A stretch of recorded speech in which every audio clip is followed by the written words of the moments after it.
Welcome to the Craig and Greg Show, presented by Maximize Leadership. Now, here are Craig Owens and Greg Harris.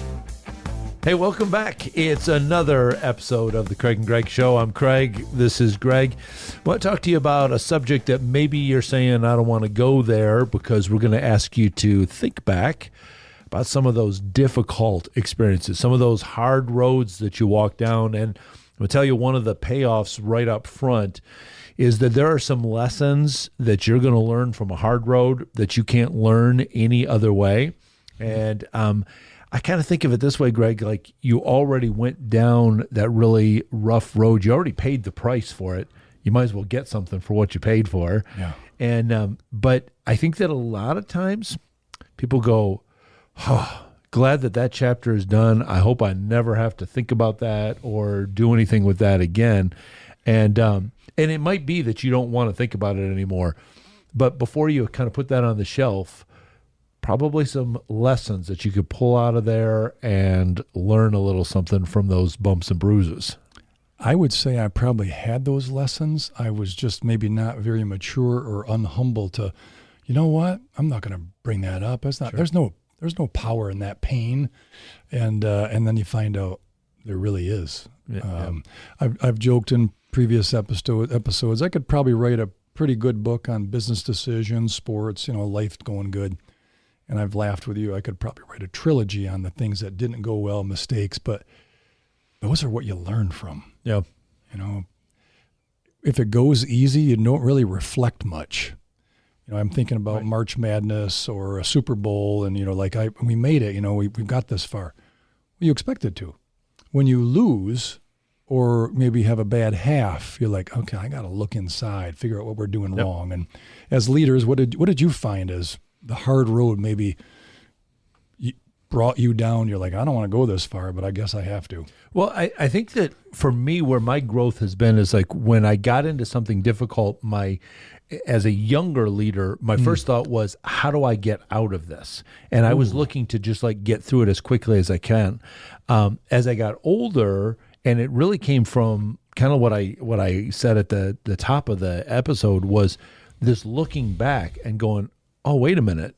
If I pull out look at these lessons that I learned. So then I began to realize, okay, wait a minute. This is a hard road. This is a difficult chapter. What am I going to learn in this? But I was farther into the process. Yeah, and then gotcha. Sooner, as you go a little bit farther down the road, get a little bit more maturity, then you start recognizing, okay, this is going to be tough. Maybe even know it up front. Boy, we got to make this change. This is going to be hard. Okay, what lessons can I pull out from before? But what lessons am I going to learn when I go through this one now? Why do you think we avoid it? It's painful. Nobody wants to go through. I mean, and we even say it like, if you're at a gym, I bet you hanging on the wall somewhere is a sign similar to this, the no pain, no gain. And you're like, yeah. I realize that I'm going to lift weights. It's going to be painful. The next day I'm going to be going, oh, man. But, I look at, I like the results. We say that all the time, but do we really? Right. And maybe those gains, like you used lifting weights, or you bike, and so I went 15 miles. Usually I do 8 to 10. So you can kind of metric it a bit, measure it. I think when you hit a hard road and an adversity, what other words we want to include here today, there's an avoidance. Yeah. Like I don't really know if it's going to pay off. Right. Whereas, if you're riding a bike and, all of a sudden you realize, oh my goodness, I got great energy. My legs aren't feeling heavy. I got 4 more miles to go. I'm going to kill it. And you pick up the speed a little bit, but you can measure, what the distance was in leadership and life. It's kind of hard to know, like, all right, what am I supposed to get out of this? Sure. And then most of us don't like to look inside, like, all right, what's one of my flaws? Because you might say, if you look, you might say the hard time that I'm in is because I did it. I got us here. So who wants to admit me, myself, that? And I are to blame. Yeah. Right. I think that's part of where we've been around leaders. You're like, he's going to repeat that same hard mistake again, isn't he? Yeah, he is. Yeah. He just didn't learn. Yep. I think I'll do a sports one, and you'll probably have another one. So in college, got to play some sports. One was football, and we were playing a rival. And if we won the game, we won the league championship, and that was always a big thing. And I decided, that really wasn't a goal of mine. I guess I didn't really, And the coach, after I threw 2 interceptions in the first half, and he, wasn't super thrilled with me. And then the fourth quarter, we're marching to go ahead, and I just forced it and threw a third interception. And I come off the field, and he goes, "You colorblind?" And he just what else you going to say? Right. It wasn't my best day. Interestingly, we played 9 college games in a season. I had 5 interceptions the whole season, 3 in one game against this rival. To this day, I really despise that school, but I won't say where it was. But, I didn't learn any lessons. It was the second to the last game. Now we don't have a championship. The next year was a better year. But you just had to kind of eat crow for a minute. Yep. But the self-reflection, why is that something we don't like? And then when someone points it out, we don't like it. So what's the point? Oh my goodness. Well, so, I went through a really rough season. And so as a result of that, I wrote a book afterwards called When Sheep Bite, because I went through the sheep biting. And I start off in really saying in the beginning of the book, because I had to do this, am I willing to confront the idea that the reason why this sheep bit me, why somebody lashed out, am I willing to admit that there is a possibility that I might have been the culprit? And that's a hard thing to do. Yeah. I kind of joked about it earlier, people say, I don't want to discover I'm the problem. But maybe I am the problem. Certainly contributed. Yeah. And so, did I ignore that person and they were biting me to get my attention? Did I step on them and that's why they were lashing out? Am I at least willing to consider that might be a possibility? That was a difficult decision for me to make, that yes, I need to look at what role did I play in this? Now, it's possible. You might be in a tough situation and you had nothing to do with it. Right. There was a supply line somewhere that collapsed, and that was so now you have a bottom line change in your business and you're really scrambling. Nobody could have foreseen that one coming. True. Okay, but you have to at least be willing to say, the difficult spot that I'm in right now, was there something that I did to contribute this? Maybe I stuck my head in the sand and chose not to look at some of the things that were going on around here, or I was tuning out some of the voices of some people that were going, hey, what if, and I just didn't pay attention to those. Otherwise, I'm never going to learn anything. If I just say, nope, the problem was somewhere else, it couldn't have possibly been me, then I'm really limiting the lesson that I'm willing to learn. I know adversity doesn't sound good. Your comment about a weight room where it says no pain, no gain. That's probably someone who sold ibuprofen too, maybe. Probably. But I do think there's a challenge of trying to avoid the adversity. Sure. But just expecting that when it does come, I'll be ready. Right. Sometimes you have to practice, and hopefully, as young leaders, for the audience, maybe your mistakes aren't super big yet. Sure. Yep. But as you move on and you become not just an emerging leader, but an experienced leader, you're probably going to do reflection a lot more because you got a lot more moving parts or a bigger organization. Well, let me. I had almost forgotten. I shared this quote with you. I love this quote from Hal Urban. It says, "Once we accept the fact that life is hard, we begin to grow. We begin to understand that every problem is an opportunity, and we can use those problems as a means of rising to the occasion." I think that really is, that's a mark of not just a maturing or an emerging leader, but a maturing leader that would say, okay, listen, I can learn something from this if I want to, or I can just go, that was painful. I hope I never have to do that again. You hope you never have to do it again? Mm-hmm. That I don't know that that's a really good strategy of just, crossing your fingers and going, where's my lucky charms, and maybe I'll never have to do. How about if you diagnose it, do an autopsy on it, yes, and say, okay, well, that's a good point. let's not repeat this thing again.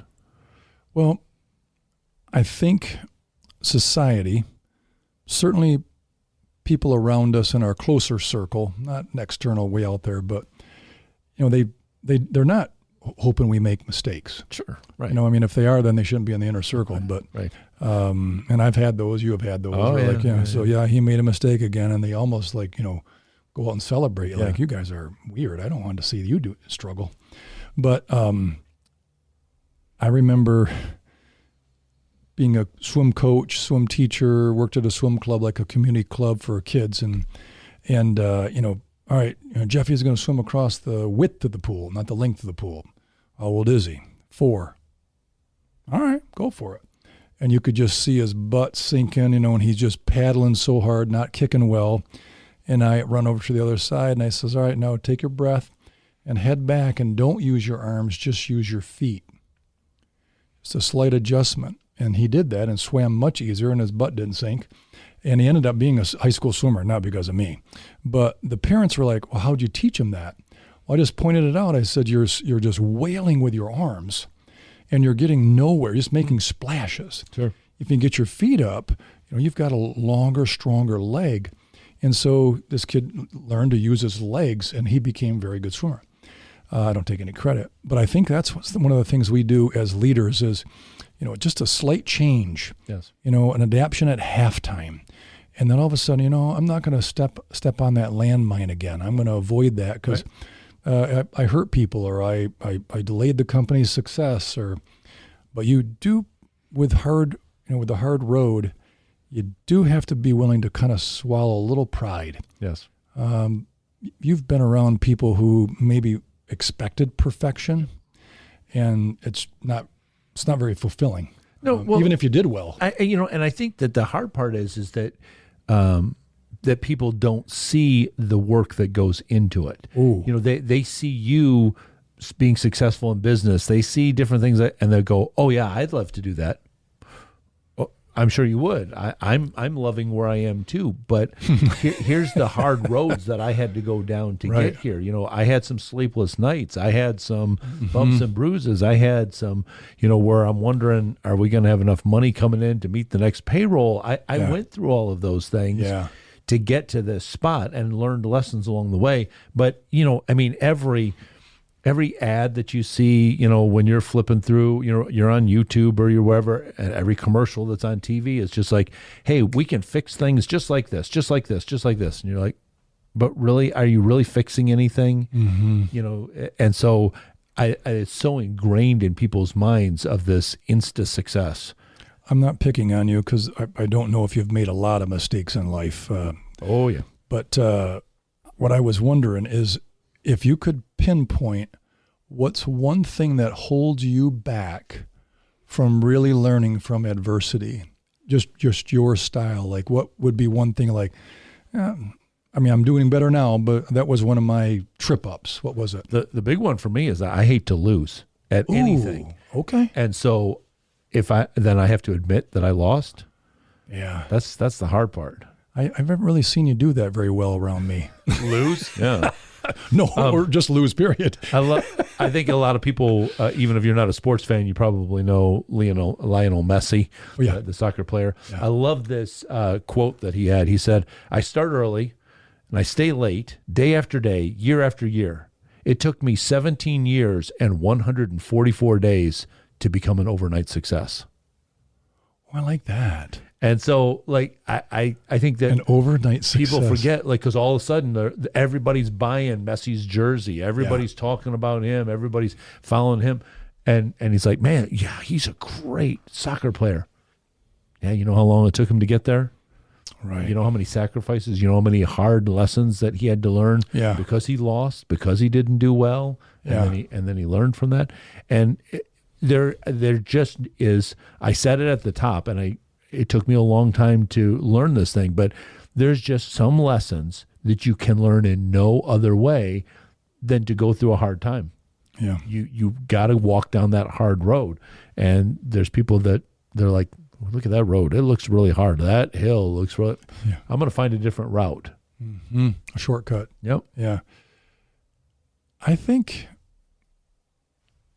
I like yours. Just competitive, and I don't want to lose. I don't want lose anything, right? Lose reputation, lose time, lose the game, whatever. I think early on it was probably, immature for me, but like I just didn't want to be responsible. Would try to find another reason to explain away a failure. Sure. Right. And as I got older, I'm like, I found transparency to be freeing from me. Yeah. And then our whole goal as leaders is to lead others. And so when I would say I didn't do that well with that client, I'm going to have to really change that next time I go out with them. Yep. So sorry about that team. Well, see, and you know what I love about that, though, is that for those younger leaders that are around you, when you go, relax. Mm-hmm. I know. I've been here before, or they come in, they're like, Greg, I lost that account. Okay. What do you mean? It does what do you happen. Mean, okay. It does happen. Right. Yeah.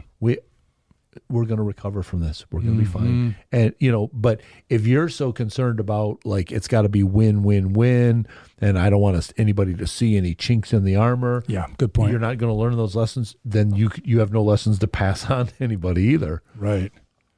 I think for me, the immaturity was more of embarrassing. Oh. I think as time went on, I tried to find the message or the lesson, and maybe fall on the sword myself, so others would be like, oh, so this isn't make one mistake and you're fired kind of thing. Like that's just, no one really operates in their ultimate and their sweet spot if they're worried. Right. And so that's kind of my laugh with I could write a trilogy on things that didn't work.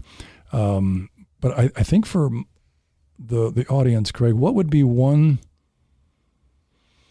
suggestion, one process that you have applied, when hard times come, adversity hits you right in the face, what's your first reaction? Because I think that's where a lot of us trip up. Is like our first reaction is to do what? What would you do? Well, again, if you're asking me in my younger days, I would have said my first reaction would have been to look around like, who can I point the finger at? Oh, there you go. Okay, that was my reaction in the younger time. What I've learned now is go, boy, I'm missing something here. And then to come to somebody like you, somebody that maybe is, outside, it's a friend that I can trust to be truthful with me, but maybe they're not in the thick of the battle with me, and just say, what am I missing here? Why? How am I going through this? What's so hard here? And have somebody talk to me, but then I got to be willing to not sit there like this. What are you talking about? Tell me what's wrong, but don't tell me anything about myself that's wrong. I can't. Right. I can't do that. Right. I have to be able to come with that. Say, hey, if it's me, tell me it's me, so I can learn. Because again, I'm in a lot of pain. I'm paying a high price for this. I'd like to get something for what I'm paying for. Yeah, exactly. So I need to be willing to listen to somebody that loves me enough and is wise enough. They can give me wisdom, but they can tell me the truth. I think that's really good. I think maybe a couple answers there. One is to have someone close enough in your circle that they could point it out, and it wouldn't be a cut down. Right. They wouldn't use it as a leverage. And like you said, you trust and believe that they have your best. So that would be kind of our covenant brother relationship. Yep. But maybe even coaching. Yeah. Sometimes you just put your head down. You've got a big company. You're trying to climb the ladder. They passed over you for one promotion, and then you're like, okay, so I'm not going to be like so self-conscious, but what would you say is the reason I got passed over? Yep. Like, wow. So if you went to someone in your company, as you're an emerging leader, what a cool opportunity for them to say, well, I think sometimes you interrupt people in a meeting. Mm-hmm. I think I do. Yep. And so self-reflection, and not like one strikeout doesn't make a bad Major League Baseball career. Well, I like that. Like, once you get to that spot where you say, yeah, I'm going to ask this person why I missed out on that. When you find that kind of person, I found a guy early on that was an older guy that had been there, done that. And I just said, hey, can we get together for breakfast like once a week? and I just need you to point out things to me that I might be not seeing. And, so there was areas that he could challenge me in. So I wasn't waiting until, I missed that opportunity, but hey, help me get ready for other opportunities as they're going to come down the road. So, but it has to start with, I have to be willing to admit, okay, it might be me. And somebody can, if they're going to point that out to me, I have to be willing to take that and make the changes. One thing I would maybe add to that for the audience is you need to ask someone ahead of time before adversity. Yes. Hey, when this happens, I'm probably going to come to you. I don't know when it's going to happen. Right. Adversity, hard day, hard road, challenge, And then they're kind of on the ready, like, so you chose me? Yeah. And then you have freedom to say, hey, poop hit the skids here. I need to talk to you. Okay. I mean, we had that prearrangement. Yep. So that would be helpful. And then they might say, once you call on them, I probably called on you about 9 times. So you're probably ready to give me some adversity that you face. But I think that's permission granted for someone too. Yep. Like if you see it and I'm not even asking you, can you just be okay to point it out? Sure. And so one that was given permission is going to be very careful how they cloak it, package it. Yep. Whereas if it hits the fan and you're in a company and you're in leadership, but the top dog or whoever comes in and ready to blast you because he heard about it or she heard about it, that's really not a situation of growing. No. That's a reacting in the moment. Yeah, that's a punishment, So I think we've hit some great tools for leaders. You want to do one more quote? Well, I want you to share your quote. All right. So your hardest times often lead to the greatest moments.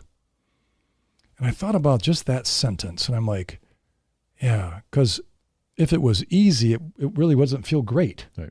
And I thought, yeah, even if you accomplish something like an achievement versus adversity, keep going. Tough situations build strong people, and we need more strong leaders. Yes, we sure do. And I thought about that from our society standpoint. I mean, it's not a dig. It's just we need more strong leaders who are willing to say, I messed up, and I need to ask forgiveness, or I need some help on this. I'm sorry that I dissed you and didn't include you in this decision. And but what really could be a healthy chapter, yes, instead of an avoided chapter. Absolutely. Yeah. Well, I love what Greg said too about ahead of time getting together with a coach. We have a great field of coaches that we can match you up with. And so, looking for a coach to help you is never, ever a signal of like, well, I don't know what to do. It's really saying I'm getting an outside perspective to help me get even better at what I do and prepare me for the future. So if you go to maximizeleadership.com, click on the link for our coaching page. You'll see some of our coaches listed there, but the real value on that page is down at the bottom where there's a form that you can fill out and just say, hey, here's what I want to get ready for. I want to prepare for this. I want to learn some lessons from this. Fill that out. We'll read it through. We'll find the best coach to connect you, and that's going to help you grow and go forward there. We'd also recommend you go back and check out the full library of Craig and Greg Show episodes. You can click on the playlist there on YouTube and just scroll through and find some of those different topics and say, hey, this is one that I need to work on, and you can dial in on that one. And if you haven't already, please subscribe there on YouTube so that way you're notified anytime that new content comes out for you, because we've got these full-length episodes. We got some shorter max minutes that Greg puts out there, and we're just kind of keeping you in the loop on things. And so this is what we want to do for you. As Greg said in that quote, we need more strong leaders. And so that's why we're doing what we're doing to strengthen you, because when you get better, people around you get better. And when that starts happening, our whole society gets better as a result of that. So that's why we're here to resource you. And we also want your feedback as well. Say, hey, here's a topic. We'd love to have you weigh in on that, or maybe give us some feedback on these lessons as well. Tell us where we got it right, where we missed it, where we can pick up more information from you. So that's where we want to resource you. So stay tuned, because there's lots more content that's going to be coming your way real soon. Get in touch with Craig and Greg through Twitter at Maximize Podcast or at MaximizeLeadership.com. Be sure to subscribe so you don't miss any episodes of The Craig and Greg Show.